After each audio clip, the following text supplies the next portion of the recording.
pasal 1 ayat 27 dan ayat 28. Pada hari ini saya akan berkhotbah berdasarkan kitab Kejadian pasal 1 ayat 27 dan 28.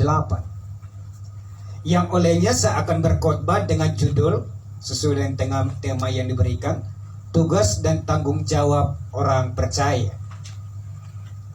Tugas dan tanggung jawab orang percaya berdasarkan kitab Kejadian pasal 1 ayat 27 dan ayat 28. Saya akan membacakan bagi kita dan sama-sama kita merenungkan firman Tuhan. Maka Allah menciptakan manusia itu menurut gambarnya. Menurut gambar Allah diciptakannya dia, laki-laki dan perempuan diciptakannya mereka. Allah memberkati mereka, lalu Allah berfirman kepada mereka, beranak cuculah dan bertambah banyak, penuhilah bumi dan taklukkanlah itu. Berkuasalah atas ikan-ikan di laut dan burung-burung di udara dan atas segala binatang yang merayap di bumi. Amin. Saudara, firman Tuhan hari ini dilatar belakangi ketika pada saat itu Tuhan Allah menciptakan manusia itu laki-laki dan perempuan, dan pada saat ketika mereka diciptakan, Tuhan menempatkan mereka di sebuah taman yang bernama Taman Eden. Sehingga kalau kita perhatikan ketika manusia itu ditempatkan di Taman Eden, yang terjadi dikatakan bahwa ayat 28, Allah memberkati mereka, lalu Allah berfirman kepada mereka, beranak cucu dan bertambah banyak, penuhilah bumi dan taklukkanlah itu. Serta dikatakan berkuasalah atas ikan-ikan di laut dan burung-burung di udara dan atas segala binatang yang merayap di bumi. Jadi dikatakan bahwa perintah Allah yang pertama diberikan kepada manusia adalah supaya manusia berketurunan, supaya manusia bereproduksi pada saat itu. Bahkan selanjutnya dikatakan oleh Allah kepada Adam yang disebut dengan manusia, yaitu supaya mereka boleh menaklukkan bumi, boleh menaklukkan Taman Eden. Taman Eden berserta isinya yang ada misalnya binatang, hewan dan segala apapun, segala ciptaannya, bahwa Adam atau manusia dan laki-laki dan perempuan itu mereka menaklukkan dan berkuasa atas segala ciptaan Tuhan pada saat itu.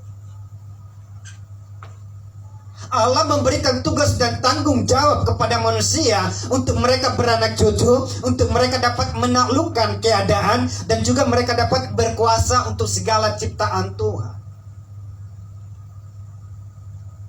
Ini sekaligus menjadi tugas dan tanggung jawab dalam kehidupan kita, Bapak Ibu. Kalau dikatakan pada saat ini Adam dipercayakan dalam Kejadian pasal 2 ayat 15, Tuhan menempatkan Adam di Taman Eden untuk mereka dapat menempatkan dan mengusahakan taman itu. Ini adalah gambaran dalam kehidupan kita, bahwa kita diberikan Allah kemampuan untuk kita dapat mengusahakan atau mengembangkan potensi dalam diri kita. Allah memanggil dan menempatkan Adam di Taman Eden, diberikan tugas dan tanggung jawab untuk mengelola Taman Eden, untuk bisa merawat Taman Eden, dan untuk bisa mengusahakan Taman Eden. Dan dikatakan di sana, Bapak Ibu, bahwa Adam memiliki kuasa untuk semua Taman Eden, bahkan ia memiliki otoritas untuk segala ciptaan Tuhan. Sekalipun binatang buas atau apapun, segala binatang apapun, Adam diberikan kepercayaan untuk bisa bertanggung jawab atas segala ciptaan itu. Dan inilah sekaligus yang merupakan tugas dan tanggung jawab bagi kita sebagai orang percaya di tempat ini. Kita diberikan tugas dan tanggung jawab yang diberikan oleh Tuhan. Tetapi percayalah, ketika Tuhan memberikan tanggung jawab yang besar kepada kita, Ia juga akan melengkapi kita dengan kemampuan yang sepadan. Sekali lagi saya katakan bahwa percayalah, ketika Tuhan memberikan tanggung jawab yang besar kepada kita, kita percaya bahwa Tuhan juga akan melengkapi kita dengan kemampuan atau pengetahuan yang sepadan. Jadi kita harus melakukan tugas dan tanggung jawab kita di hadapan Tuhan. Yang menjadi pertanyaan bagi kita pada hari ini adalah, bagaimanakah tugas dan tanggung jawab kita sebagai orang percaya? Bagaimanakah tugas dan tanggung jawab kita sebagai orang percaya? Kalau kita membaca Alkitab lebih lanjut, maka paling tidak saya menuliskan paling sedikit ada 3 jawaban bagaimana tugas dan tanggung jawab kita sebagai orang percaya. Yang pertama, orang percaya mampu bereproduksi dalam Matius 10 ayat 1 sampai 4. Yang kedua, orang percaya mampu mengerjakan peluang dalam Pengkhotbah pasal 11 ayat yang ke-6. Dan yang ketiga, orang percaya mencari kerajaan dan kebenaran Allah dalam Keluaran pasal 34 ayat yang ke-21. Kalau dikatakan tadi kepada perintah manusia, Allah memberikan perintah yang pertama kepada manusia adalah supaya mereka beranak cucu dan mereka memiliki bumi dan mereka memenuhi bumi. Tetapi jangan tersinggung, saudara yang belum menikah pada hari ini, yang belum mendapatkan kesempatan untuk menikah pada hari ini, jangan tersinggung saudara-saudara, karena nanti fokus kita bukan mengarah kepada reproduksi atau berketurunan secara lahiriah, tetapi yang kita maksudkan di sini adalah berketurunan secara rohani. Memang dikatakan dan memang sangat penting, kalau bisa memang kita diwajibkan, kalau kita dipanggil untuk menikah ya silahkan menikah. Karena panggilan Allah yang pertama kepada manusia adalah supaya mereka berketurunan, supaya mereka memenuhi bumi. Tetapi dalam nats ini kita lebih mengarah kepada secara rohania, bagaimana manusia dapat bereproduksi. Perhatikan dalam Matius pasal 10 ayat 1 sampai dengan ayat yang keempat. Matius pasal 10 ayat 1 sampai dengan ayat yang keempat. Yesus memanggil ke-12 muridnya dan memberi kuasa kepada mereka untuk mengusir roh-roh jahat dan untuk melenyapkan segala penyakit dan segala kelemahan. Inilah nama ke-12 rasul itu. Pertama Simon yang disebut Petrus dan Andreas saudaranya, dan yang ke Yakobus anak Zebedeus dan Yohanes saudaranya, Filipus dan Bartolomeus, Thomas dan Matius pemungut cukai, Yakobus anak Alfeus dan Tadeus, Simon orang Zelot, dan Yudas Iskariot yang mengkhianati dia. Saya mengarah kepada reproduksi yang dimaksud secara rohani adalah bagaimana kita mempunyai pengikut atau bagaimana kita memuridkan orang lain. Sehingga dalam komsel kita, gerakan besar komsel kita, misinya adalah bagaimana kita memuridkan atau membangun orang lain. Dalam komsel kita diajarkan bagaimana kita ke depan semua di tempat ini kita menjadi leader yang mempunyai pengikut, dan inilah yang saya sebutkan dengan reproduksi. Bagaimana kita menciptakan, bagaimana kita membimbing orang lain, bagaimana kita mengarahkan orang lain, dan bagaimana kita punya pengikut. Kalau kita memperhatikan Bapak Ibu, dalam perjanjian baru, ledakan penuaian atau ledakan penginjilan lebih tepatnya, itu dimulai daripada Yesus seorang diri, dan kemudian dia memanggil ke-12 murid, dan dari 12 murid itu nanti dapat dipelajari, dia berubah menjadi 700 murid, dan dari 700 murid di Kisah Para Rasul berubah menjadi 120 murid, dan dari 120 murid berubah menjadi 3.000 murid, kemudian berlipat kali ganda menjadi 5.000 murid, dan seterusnya sampai hari ini Yesus mampu memuridkan seluruh dunia, sekalipun banyak orang yang tidak percaya untuk itu. Ini adalah yang saya maksudkan, bagaimana kita bereproduksi dalam kehidupan kita, bagaimana kita menciptakan orang lain, bagaimana kita mempunyai pengikut, dan pengikut ini kita arahkan kepada Tuhan.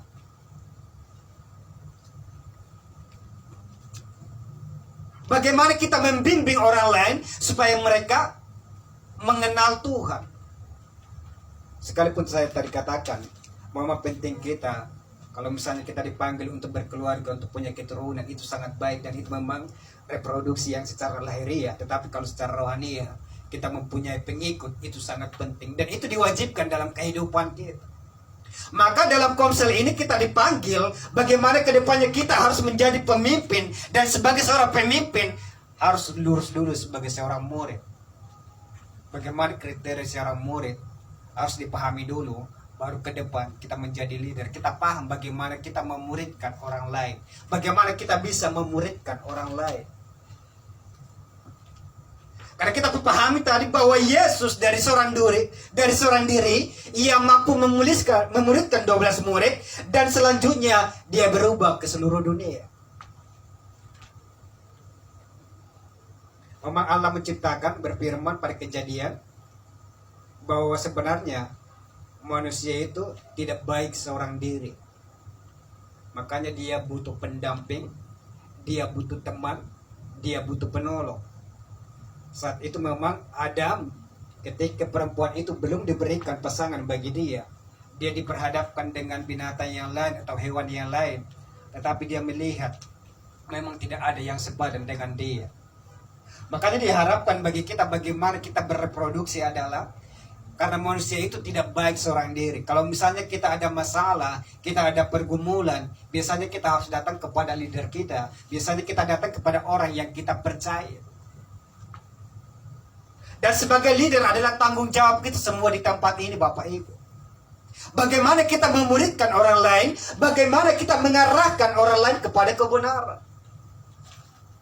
Jangan sampai ketika mereka belum sempat mendengarkan yang nasihat bijak dari saudara-saudara, akhirnya banyak yang terjadi sekarang ini memutuskan hidupnya sebelum akhirnya, memutuskan hidupnya sebelum keputusan Tuhan terjadi. Ada banyak orang yang bunuh diri, Bapak Ibu. Karena apa? Mereka tidak dapat menaklukkan, mereka tidak dapat menguasai, mereka tidak dapat menyelesaikan masalah dalam kehidupan mereka. Jadi dari Adam kita belajar bagaimana seorang Adam dia dapat menguasai Taman Eden. Dari seorang Adam kita belajar bagaimana mengelola Taman Eden dan bagaimana dia mengusahakan Taman Eden. Sekaligus menjadi pengalaman bagi kita bagaimana kita mengelola kehidupan kita, bagaimana kita menguasai kehidupan kita, bagaimana kita dipercayakan Tuhan untuk mengelola segala apa yang kita miliki.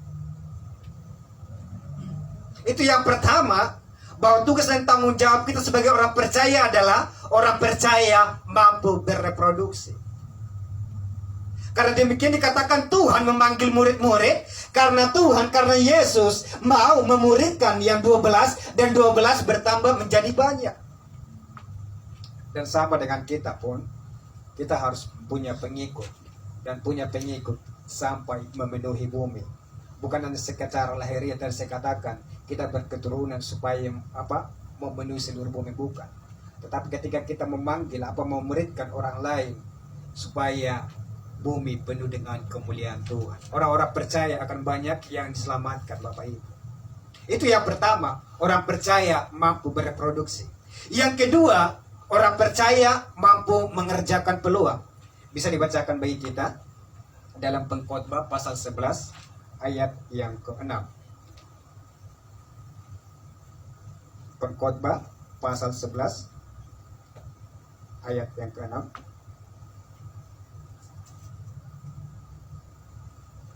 Pengkhotbah 11 ayat 6.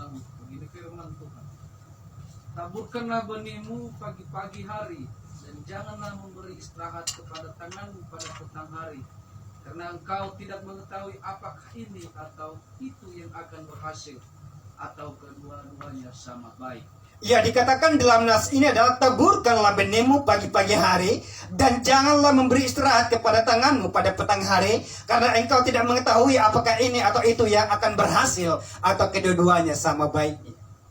Jadi dimaksudkan dalam nas ini adalah bahwa pagi-pagi hari kita harus bekerja, dan pada petang hari pun kita harus bekerja. Jadi kita dituntut dalam nas ini supaya kita rajin, supaya kita bekerja, supaya kita jangan malas-malasan dalam kehidupan kita. Bahkan kalau misalnya kita perhatikan dalam Yohanes pasal 15 ayat 17 dikatakan, Yesus berkata, Bapakku bekerja sampai sekarang, maka hari ini pun aku bekerja. Yesus berkata, Bapakku hari ini masih bekerja, maka aku pun harus bekerja. Jadi dimaksudkan diajak bagi kita adalah supaya kita mengerjakan peluang dalam kehidupan kita. Artinya kerjakanlah apa yang dapat saudara kerjakan hari ini. Jangan pernah menunggu hari esok. Jangan sekali-sekali tarsok besok aja, masih ada ntar, masih ada besok, masih aja ntar, masih ada besok. No. Tetapi kerjakan apa yang dapat kamu kerjakan hari ini. Jangan pernah menunggu hari esok. Dikatakan taburkanlah benihmu pagi-pagi hari dan janganlah memberi istirahat kepada tanganmu pada petang hari. Jadi lebih bagus kita mengerjakan peluang dalam kehidupan kita. Entah itu kerjakanlah maksud saya kerjakanlah tempayanmu, siapkan tempayanmu sebanyak mungkin, maka sepenuhnya biarlah Tuhan yang beracara untuk memenuhi tempayan itu. Siapkan lumbung-lumbungmu yang sebanyak-banyaknya, maka sepenuhnya biarlah Tuhan yang beracara untuk memenuhi lumbung-lumbungmu itu. Kita harus mengerjakan banyak peluang dalam kehidupan kita, Bapak Ibu. Karena dikatakan tadi, karena kita tidak tahu apakah pekerjaan yang A yang berhasil atau pekerjaan B yang berhasil. Kalau misalnya A yang berhasil, yang B tidak berhasil, tidak masalah, yang penting masih ada A. Tetapi kalau misalnya yang satu tidak berhasil, yang kedua berhasil, tidak masalah, yang kedua masih berhasil. Tetapi lebih baik daripada itu jika yang satu dan yang kedua sama baiknya berhasil di hadapan Tuhan. Jadi kita diharapkan kita mengerjakan peluang, kita mampu mengerjakan peluang dalam kehidupan kita. Kerjakanlah apa yang menjadi peluang dalam kehidupan Bapak Ibu. Apa yang kamu kerjakan, apa yang dapat kamu kerjakan hari ini, kerjakanlah. Jangan sampai menunggu masih ada hari esok, masih ada tahun depan, masih ada bulan depan, masih ada kapan-kapan. No. Kerjakan peluang dalam kehidupanmu, supaya Tuhan mampu memberkati kita dengan segala cara. Pak Joy punya cerita, mungkin sama dengan Mas Edi. Mereka cerita kalau misalnya mereka antar penumpang, kalau misalnya masih jauh perjalanan, mereka mukanya masih segar. Tetapi kalau misalnya sudah mencapai finish, udah mencapai tujuan penumpang, 3 menit lagi muka mereka pasang muka belas kasihan. Supaya apa katanya? Supaya nanti penumpangnya tanya, kok Bapak mukanya jelek begitu? Iya Pak, habis opungnya teman saya 15 tahun meninggal, 15 tahun yang lalu sudah meninggal, jadi saya sedih. Jadi penumpangnya biasanya belas kasihan, kasih tips kepada dia. Jadi biasanya Joy udah dikasih tips baru dia langsung cerah mukanya. Padahal ceritanya dia 15 tahun itu pun opungnya temannya yang meninggal, dia cerita.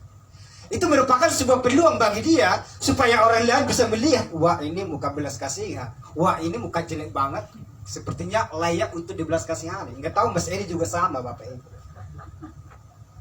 Tidak masalah apapun yang menjadi peluangmu, kerjakan apa yang dapat kamu kerjakan. Kerjakan apa yang dapat saudara kerjakan.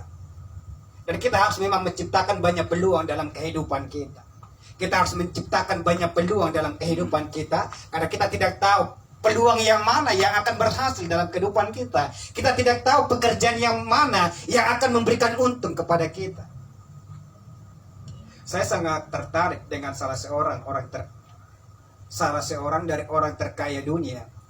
Dia mengatakan bahwa bekerja itu jangan sekali-sekali memikirkan apa yang akan menjadi hasilnya.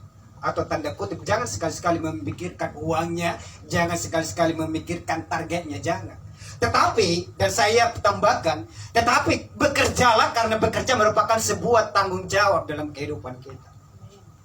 Jangan selalu, ya saya harus kerjakan ini supaya dapat penghasilan ini, saya mengerjakan ini supaya dapat sekian-sekian. No. Kalau kita berfokus kepada uang, itu ujung-ujungnya kita akan stres. Kalau kita berfokus kepada target, kita ujung-ujungnya akan stres. Tetapi lebih simpel, saya katakan, bekerjalah, karena memang bekerja adalah sebuah tanggung jawab dalam kehidupan kita. Entah itu sukses atau tidak menjadi alasan. Entah itu buruk atau tidak menjadi alasan. Yang penting kita mengerjakan bagian kita, dan sepenuhnya Tuhan akan memberkati kita. Maka dikatakan taburkanlah benihmu pagi-pagi hari. Itu artinya apa? Pada pagi-pagi hari kita datang kepada Tuhan, mempersiapkan hati kita, mempersiapkan pribadi kita untuk satu hari ke depan kita bisa menjalani perjalanan baik pagi, siang, sore, dan malam hari, dan kita boleh berhasil dan beruntung. Jadi betapa pentingnya kita mengandalkan Tuhan dalam kehidupan kita. Sebelum kita melakukan aktivitas kita, sebelum kita mengerjakan, sebelum kita melakukan pekerjaan kita, entah apapun pekerjaan saudara, lebih bagus taburkan lebih nemu pagi-pagi hari. Artinya kita datang kepada Tuhan. Yang pertama kita melapor kepada Tuhan. Yang pertama kita curhat kepada Tuhan. Yang pertama kita sering kepada Tuhan apa yang harus kita kerjakan. Dan jangan memberi istirahat kepada tanganmu pada petang hari. Artinya bekerjalah selama masih ada siang. Bekerjalah selama masih ada kesempatan untuk bekerja. Jangan nanti maaf kata, misalnya apakah kita lumpuh total atau misalnya segala macam. Jangan sampai menyesal kita tidak dapat mengerjakan apa-apa. Ini dikatakan bekerjalah sampai pada petang hari, sampai masih ada kesempatan untuk kita bekerja. Karena dikatakan tadi bahwa manusia diciptakan menurut gambar dan rupa Allah. Dan dikatakan tadi bahwa Bapa kita bekerja, dan Yesus mengutip, Bapakku hari ini masih bekerja, maka aku pun bekerja. Dan kita mengaku kita diciptakan menurut gambar dan rupa Allah, maka kita pun segambar dan serupa dengan Allah. Kita pun harus rajin seperti Allah. Kita adalah Allah yang rajin. Kita percaya bahwa Allah kita adalah Allah yang giat. Allah kita adalah Allah yang mampu menggunakan setiap waktu untuk mengelola, untuk menguasai apa yang menjadi ciptaan itu. Jadi sama dengan kita, selama masih ada waktu, mari kita mengerjakan apa yang dapat kita kerjakan. Karena itu akan menjadi sebuah peluang dalam kehidupan kita. Bagaimana kita akan mendapatkan berkat, bagaimana Tuhan akan memberikan kita atau memberkati kehidupan kita. Ciptakanlah peluang-peluang dalam kehidupanmu. Ciptakanlah banyak peluang dalam kehidupanmu. Kalau misalnya itu semua itu sukses, maka kita sendiri yang akan diberkati Tuhan. Saya mengutip dari perkataan Rasul Paulus, dia katakan, aku bekerja untuk memberi buah. Dalam Filipi 1:22 dikatakan, aku bekerja untuk memberi buah. Jadi artinya bahwa sesungguhnya kita bekerja bukan untuk memperkaya diri, kita bekerja bukan untuk memperkaya kelompok, kita bekerja bukan untuk memperkaya mungkin keluarga kita, tetapi aku bekerja untuk memberi buah. Jadi kalau kita bekerja, kemarin sempat kita bahas,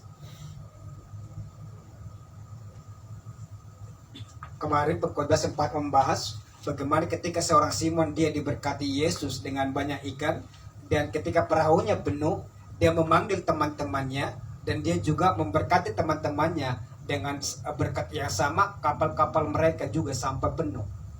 Ini artinya jangan pernah kita iri, ya Tuhan kan saya yang mengerjakan, ya Tuhan ini kan bagian saya, ya Tuhan saya kan yang membuat ini, ya Tuhan saya kan yang melakukan ini. Pertanyaannya yang memberkati siapa? Jadi sama apa yang dikatakan oleh Rasul Paulus, aku bekerja untuk memberi buah. Artinya aku bekerja supaya aku dapat menolong orang lain, aku bekerja supaya aku dapat memberkati orang lain, aku bekerja supaya aku dapat memberkati pelayanan Tuhan, pekerjaan Tuhan.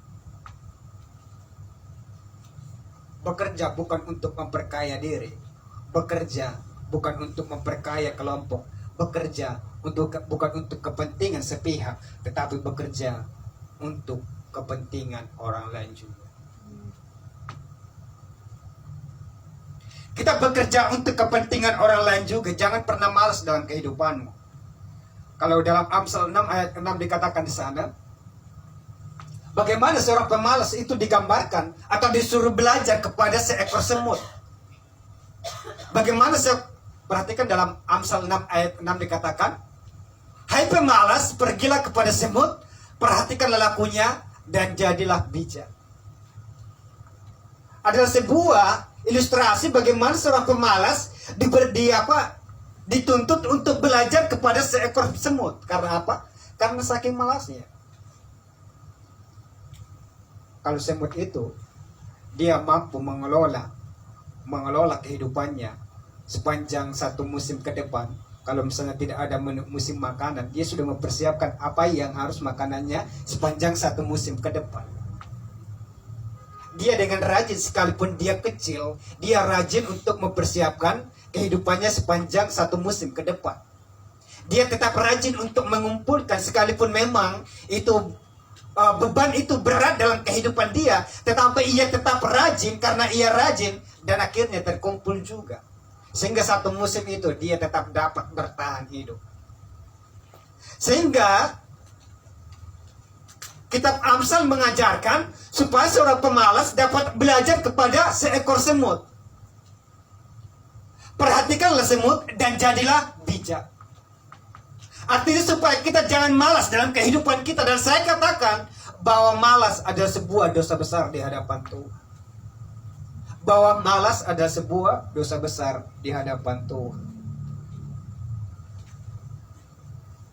Jadi yang pertama tadi kalau saya katakan kita mampu bereproduksi. Yang kedua, kita harus dapat mampu mengerjakan peluang dalam kehidupan kita. Jika engkau terpanggil sebagai pelayan Tuhan, melayani Tuhanlah dengan sungguh-sungguh. Kalau engkau terpanggil sebagai pekerja, bekerjalah dengan sungguh-sungguh. Tetapi lebih baik daripada itu, jika kita dipanggil Tuhan untuk melayani, kita melayani dan kita pun bekerja. Kalau kita dipanggil Tuhan untuk bekerja, bekerjalah dan sambil kita melayani di hadapan Tuhan. Karena tetap kita ingat, kita bereproduksi artinya kita punya pengikut, kita punya kelompok. Kalau misalnya kita ada masalah, kita punya pergumulan, kita punya sharing, kita bisa memecahkan masalah dengan bersama-sama. Itu yang pertama, itu yang kedua, mengerjakan peluang dalam hidup kita. Yang ketiga, orang percaya mencari kerajaan dan kebenaran Allah. Keluaran pasal 34 ayat 21.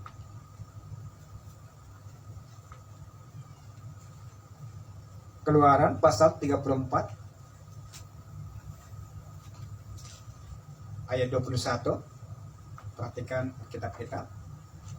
6 hari lamanya engkau bekerja, tetapi pada hari yang ketujuh haruslah engkau berhenti, dan dalam musim membajak dan musim menuai haruslah engkau memelihara hari perhentian juga. Saya bacakan sekali lagi.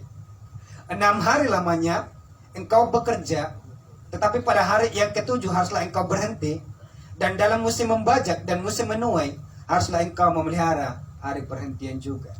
Jadi dalam nas ini ditekankan sebenarnya bahwa Tuhan memberikan kesempatan bagi kita untuk bekerja, sekalipun itu musim membajak, sekalipun itu musim menuai. Tuhan tetap menuntut kita untuk kita bekerja, dan yang diharapkan lebih daripada itu adalah supaya kita juga pada hari ketujuh kita berhenti.